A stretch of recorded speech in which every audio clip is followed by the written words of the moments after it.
If you struggle with shyness or social anxiety, check out our free No BS training course with actual useful advice you can do from home.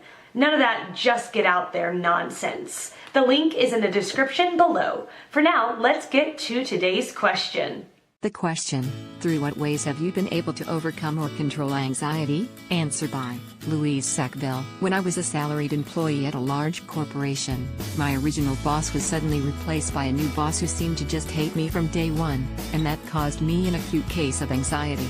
My anxiety got so bad that it caused me to have insomnia, it wrecked my concentration, and I dreaded going into work so much that I started having chest pains. So, I dealt with my rather extreme anxiety by going to see my doctor, who said my blood pressure was through the roof, and gave me a blood pressure lowering medication that was also an anti-anxiety medication.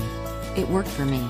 When my anxiety was radically reduced, I was able to sleep again, my concentration returned, and I was able to figure out a way to get myself transferred out of my original department into a different one, with a really good, nice boss who appreciated me, and my anxiety issue was resolved. Acute means sudden and or severe. My anxiety had a specific cause and a specific cure, so it was resolvable. I don't know how people deal with chronic anxiety, long-term, vague, pervasive or general fears that don't have a specific cause, other than going into therapy.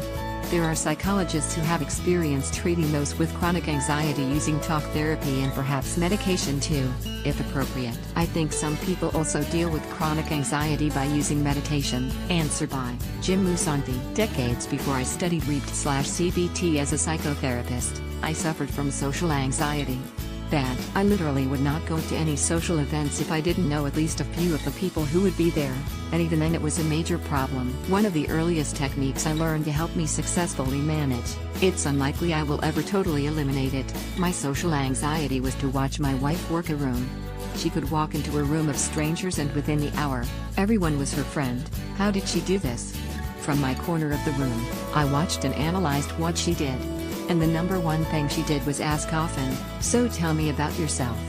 She asked others to tell her about themselves. No pressure for her to appear to be someone she wasn't. No pressure to impress others or shine.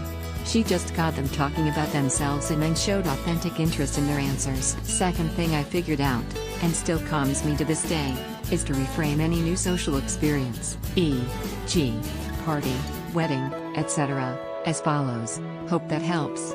Answer by Jeff Bourget. I have generalized anxiety disorder and social anxiety disorder. Currently both are in remission.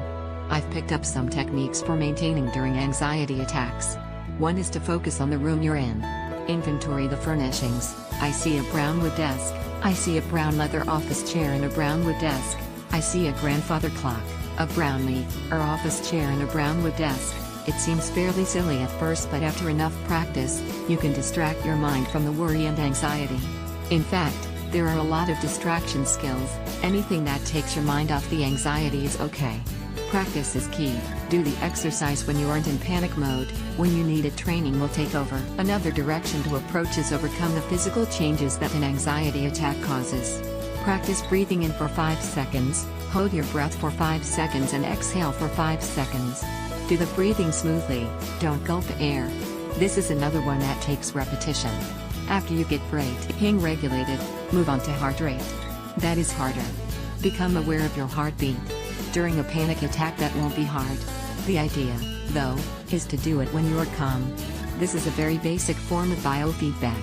If you can convince your body that you are calm, your mind will be easier to calm. The physical aspects of anxiety are important because studies have shown that people with anxiety have high levels of the stress hormone cortisol.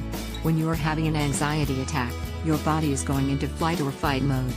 Literally, what seems like an ordinary staff meeting is, to your body, equivalent to being charged by a lion.